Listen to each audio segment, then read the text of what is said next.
We've all had to visit the hospital at one time or another, but for many of us, this isn't our favorite place.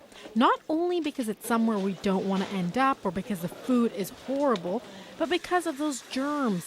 In fact, we're obsessed with sanitizing and fighting germs.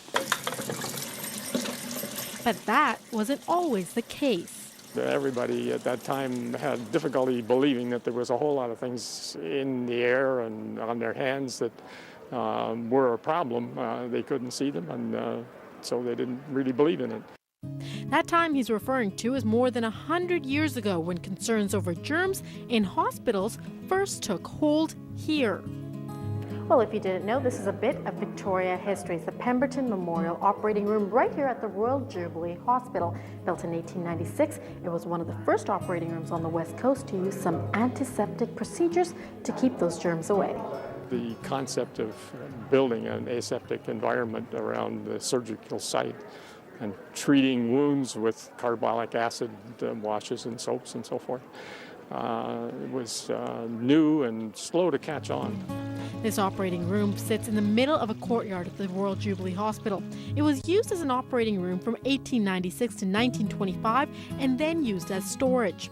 When it was learned that it would be demolished 20 years ago, the Victoria Medical Society, along with Dr. Stuart Kenning, decided to step in. That's a National Historic Site now, so we're very happy with that. You could call it Victoria's latest museum, a place to learn about past medical practices, a time when people actually came out to watch medical operations. Now, a window on how medicine has changed over a century. Well, it's quite unique. There's not another operating room that we know of that was ever built on this design.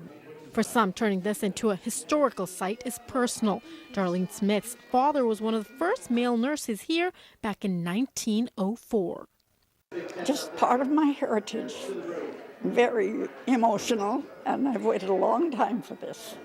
And you can even meet Joseph Lister, the man who discovered carbolic acid's antiseptic properties. Physicians would do an autopsy, go straight from the autopsy room without washing their hands and deliver a baby. And then a couple of days later, the woman would have puerperal fever or childbed fever and die.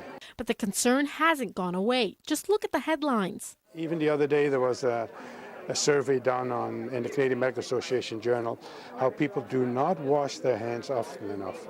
And imagine the concern for germs started more than a century ago, and we're still fighting it today with simple hand-washing practices.